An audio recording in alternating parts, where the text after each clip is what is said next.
ஒரே ஒரு 5 லிட்டர் இதய மந்த்ரா கடல் எண்ணெய் பேக் ஒரு மாசம் முழுசுக்கும் அத்தனை சமையல் முடிச்சு விடலாம். இதய மந்த்ரா.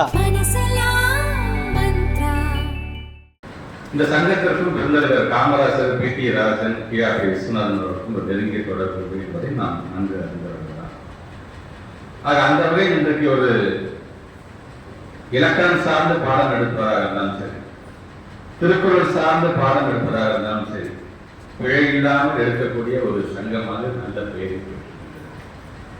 இந்த சங்கத்தில் சரியான நபர்களை வைத்து ஒரு நல்ல ஒரு நிகழ்வையெல்லாம் மேலே இருக்கின்ற சான்றோர் பெருமக்கள் எல்லாம் கலந்து கொண்ட அளவுக்கு இதை ஏற்பாடு செய்திருக்கின்ற ஏற்பாட்டாளர்களுக்கு என்னுடைய பாராட்டுகளை நான் தெரிவித்துக் கொள்கிறேன்.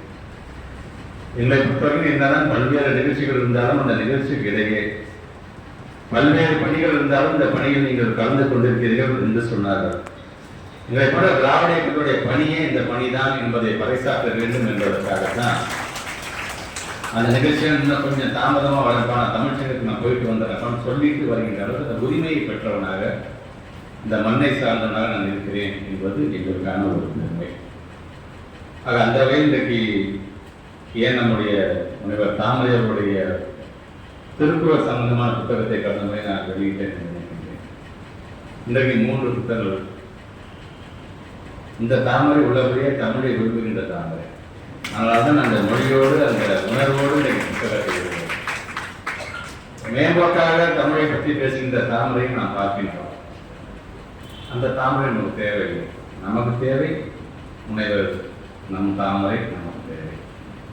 ஆக அந்த இடத்துல இன்றைக்கு தமிழ் மொழியை உயர்த்தி பேசுவது மட்டுமல்ல, உயிராக நினைக்கக்கூடிய இது போன்ற தாமரைகளும் நம்முடைய தமிழ்நாட்டில் ஆங்காங்கே மலர்ந்து கொண்டுதான் இருக்கின்றது.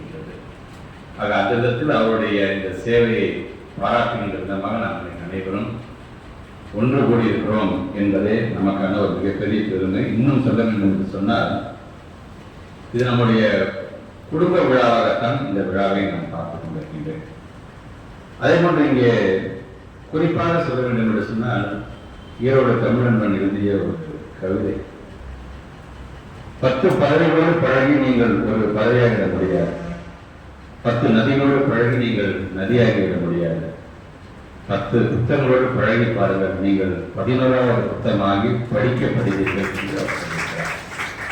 ஆக அந்த விதத்தில் இன்றைக்கு இது போன்ற புத்தகங்களோடு வாழக்கூடியவர்கள், புத்தகங்களை நேசிக்கக்கூடியவர்கள்லாம் அந்த வாசிப்பு பழக்கம் அப்படிங்கிறது பிள்ளைகளுக்கு வர வேண்டும் என்று நாங்கள் ஆசைப்படுகிறோம்.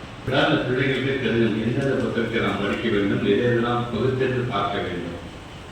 சில நேரத்தில் முள்ளாக எடுக்கணும்னு சொல்லுவாங்க. பார்த்தீங்கன்னா ஒரு புத்தகத்தை படிக்கும்போது சில கருத்துக்கள் பிற்போக்குத்தனமான கருத்துக்கள் இருக்குது என்று சொன்னால், அதே பிள்ளைகளோடு நீண்ட நாட்கள் இன்னொரு புத்தகத்தை திரட்டும் பொழுது அழகா இதுதானே சரியாக இருக்கு, அறிவியல் சார்ந்தது பேசுறாங்களே, அப்ப அது தவறான ஒரு பதிவாக இருக்கிறது என்று அந்த பிள்ளைகள் தங்களே தங்களுக்குள் பகுத்தெடுத்து பார்த்துக் கொள்ளுமா. அதற்கு முதல்ல என்ன அந்த குழந்தைகளுக்கு தேவை என்று சொன்னால், தாய்மொழியாக இருக்கின்ற தமிழ் மொழி நன்றாக படிக்க தெரிகிறதா என்று மிக அவசியம். அதை உறுதி செய்கின்ற ஒரு சங்கத்தில் நின்று ஒரு பள்ளிக்கல்வித்துறை அமைச்சராக நான் பேசுகிறேன் என்று சொன்னார்.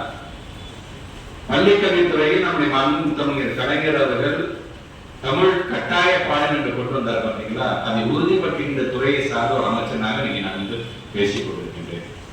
ஆக அந்த விதத்துல இது போன்ற புத்தகங்கள்லாம் வரும் பொழுது அதை பாராட்டுகின்ற ஒரு நல்ல உள்ளங்களாம் நாம் கலந்து கொள்ள வேண்டும். நாம் கலந்து கொள்ள வேண்டும். இந்த போன்ற ஆசிரியர் இன்னும் பல்வேறு புத்தகங்களை கண்டிப்பாக எழுதுவார்கள். நான் ஏற்கனவே இந்த தமிழ் சங்கத்திலே நான் கலந்து கொள்ளும்போது நான் சொன்னேன், இந்த ஓராண்டு முழுவதும் நான் எந்த நிகழ்ச்சியை நான் கலந்து கொண்டாலும் ஒரு திருக்குறள் இருக்கும் தமிழ் கலைஞருடைய விளக்கவுரையை சொல்லிவிட்டு தான் நான் தொடங்குவேன் என்று சொல்லி ஜனவரி மாதத்திலிருந்து இப்போதைக்கு ஒரு 500க்கும் மேற்பட்ட திருக்குறளை கடந்து நான் போய்கிட்டே இருக்கேன். இந்த திருக்குறளை படிக்கும்போது நான் கூட மோகனரசை சொன்னேன், நீங்க சென்னையில் இருக்கு நான் வந்து உங்களை பார்க்குறேன், இல்லை நானே உங்களை பார்க்கணுன்னு கூட அவர் சொன்னார். திருக்குறள் சார்ந்து இந்த பயிற்சிகள் எந்த அளவுக்கு ஒரு மனிதன் வந்து எந்த அளவுக்கு அந்த அது சார்ந்து அதிகமாக கற்றுக்கொள்ள வேண்டும் தூண்டுகிறது நான் சொல்றேன். என்னதான் அமைச்சராக பல்வேறு நிகழ்ச்சி, கட்சி சார்ந்த நிகழ்ச்சியாக இருந்தாலும் சரி, பொது நிகழ்ச்சியாக இருந்தாலும் சரி, அல்லது அரசாங்கம் சார்ந்த நிகழ்ச்சியாக இருந்தாலும் அந்த நிகழ்ச்சி சார்ந்த ஒரு திருக்குறளை நான் படிக்கும் பொழுது அந்த ஆர்வம் வர வர வர யாருமே இதை அதிகப்படுத்தி மிகைப்படுத்தியே சொல்லவில்லை. ஏன் உலக பொதுமுறை என்று சொல்கிறேன்றதுக்கு நான் சொல்றேன். ஒரு மனிதனுடைய வாழ்க்கையில அவனுக்கு தேவையான அனைத்தையுமே சொல்லியிருக்கிறது இந்த திருக்குறள். ஒரு முறை அதை நீங்கள் படித்து பார்க்க வேண்டும். நீ ஒரு நாளைக்கு ஒண்ணு இல்ல, நீங்க அமைச்சர் பேசிட்டு போயிட்டாதான் சரி நம்மளும் ஒரு பிராக்டிஸ் பண்ணலாம். இந்த அரங்கத்துக்கு ஒரு 2 பேர் கூட ட்ரை பண்ணா கூட என்னோட மிகப்பெரிய ஒரு வெற்றியாகத்தான் அதை நான் பார்ப்பேன். ஒரு நாளைக்கு ஒரு திருக்குறள், இந்த திருக்குறள் என்னதான் வந்து சொல்றது, திருக்குறளை படிங்க. அந்த சீரோடு படிப்பது சில நேரத்தில் வந்து ஒரு சங்கடங்கள், அது ஒரு கஷ்டம் கூட இருக்கலாம்.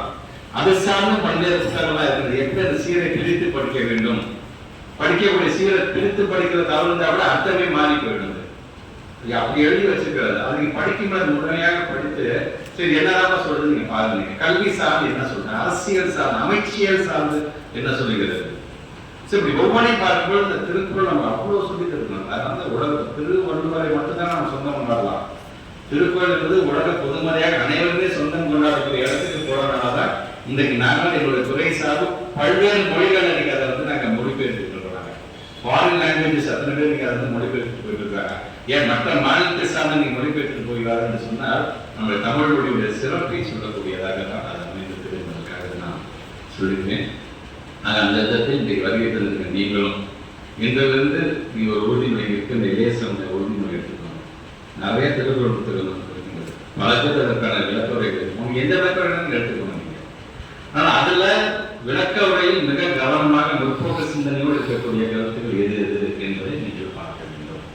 ஆக அந்த இடத்தில் இங்கே வருகை தந்திருக்கின்ற உங்களுக்கும் இந்த நூல் ஆசிரியர்களுக்கும் தமிழ் அறிஞர்களுக்கும் நிகழ்வுகளை கலந்து கொண்டதை நான் என்னுடைய வாழ்நாள் பெருமையாக நான் கருதுகிறேன்.